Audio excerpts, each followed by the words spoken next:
Hi guys! For today's video, ang share ko naman po sa inyo ay kung paano mag-generate ng inyong barcode kapag kayo magka-cash in. So kung gusto mong matuto, ay tutok ka lang sa video na ito at panoorin mo hanggang dulo. Ang unang step ay kailangan mo pong mag-login sa inyong GCash account and then click nyo lang po itong cash in. So click po natin yan, yung ating cash in.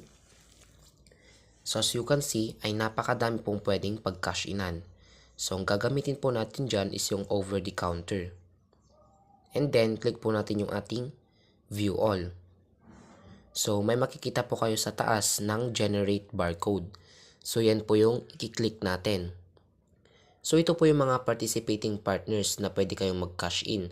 At pwede yung ipa-scan ang barcode sa mga cashier para doon kayo magbayad at mag-cash in and then ipa-scan nyo yung ma-generate na barcode. So, i-click po natin yung ating generate barcode.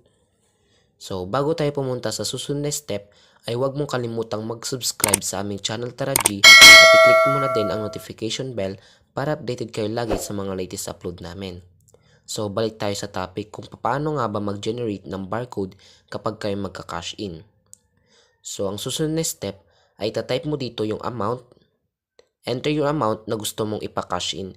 And then may nakanote po dito, please check the amount before you proceed to generate your code. For example, ang gusto nating i-cash in is 1,000 via sa over the counter. And then, click po natin yung ating generate code. So, paglalabas po dyan ang inyong barcode, ito po yung barcode na ipapa-scan nyo.